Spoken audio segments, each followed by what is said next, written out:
Music producers, when your beats run dry, I have 3 beat making hacks that are sure to get them juices flowing again. I ain't pausing nothing.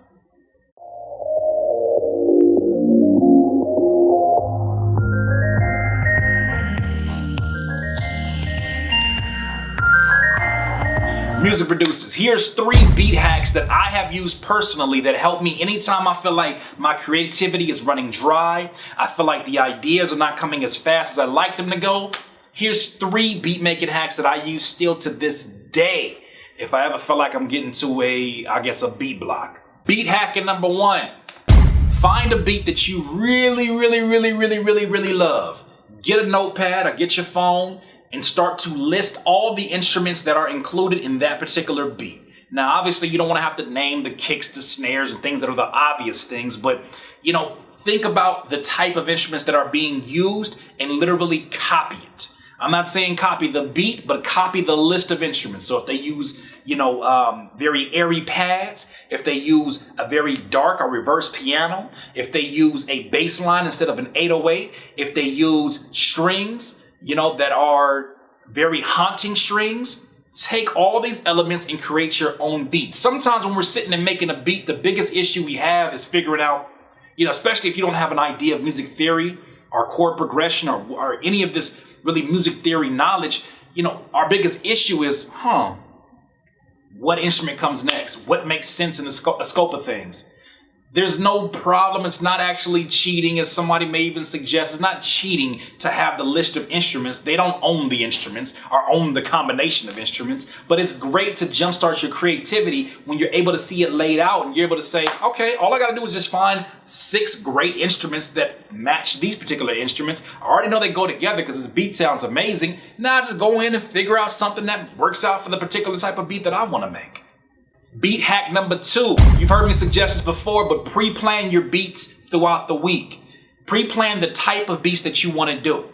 You may say, look, I want to make a reggae influenced beat that a younger J. Cole would have rapped over. I want to make a Kendrick Lamar Damn album type beat. I want to make I want to make a little Uzi Vert EXO tour life. You got to figure out what you want to make. And once you lay these things out, you'll have a better idea of how to approach it. Sometimes we sit down in front of a computer and we have beat block because we're like, I don't know what I want to make.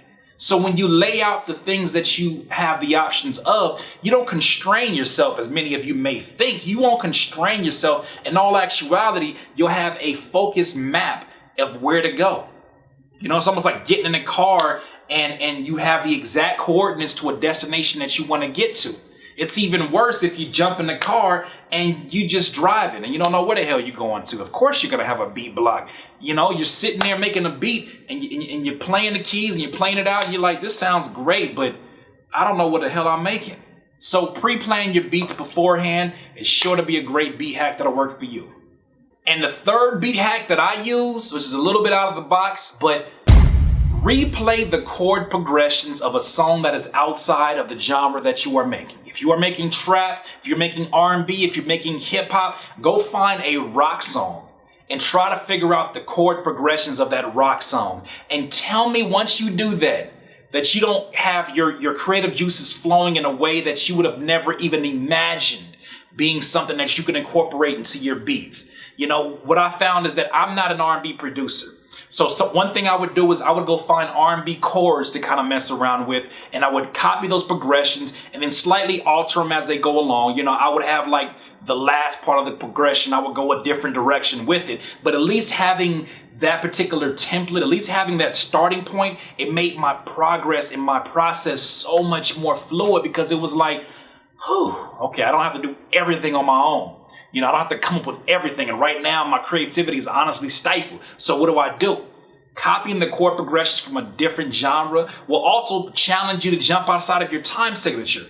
Sometimes we get inspired by jumping into another time signature that's really, reserved for rock songs or reserved for jazz swing songs. Sometimes you need to jump out and just try those because what's going to happen is it's almost like wearing ankle weights. Anybody who's ever played basketball, you ever wear ankle weights and then you playing ball in them or you jumping around doing your exercise? As soon as you take them ankle weights off, you feel like you could jump over your roof twice because your ankles feel so damn light. It's the same thing. Once you have exerted so much muscle, mental muscle, muscle. I don't know what the hell I'm gonna say.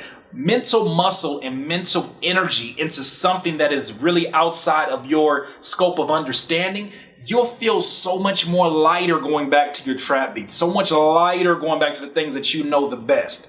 So try it out. Once again, it's another Curtspiration. Doodle, if you need some more of this juice, please subscribe to the channel below. Be a part of the notification gang. And 1 and 2 and 1 and 2. In my head, I was counting, so you knew it. Perfect. All my Patreon supporters, patreon.com/CurtisKing. Thank you for supporting. And really, you guys tell me, do you have any particular beat hacks that you do? Maybe you like to sniff Snicker bars when you, I don't know, what you do. Maybe you pour Red Bulls over your keyboard as a ritual. I don't know. I'm just making stuff up at this point. But let us know what it is. I got candles. Look, I got a candle rolling right now. I got candles because it just gets me in the right mindset. Of course, these are not all the beat hacks, but these are things that I know that if I am really running dry on creativity, they'll help me figure out something. If you have any hacks that you want to share, please leave them in the comments below. You are greatly appreciated. You already know what I always say. In this life, you will not be full of life until you decide to live life to its fullest. Curtis King of CurtisKingBeats.com. I can't listen to you. When I listen to you, it's a liability. Cause you be mentally killing my inner energy. So I'm concealing my feelings before you injure me.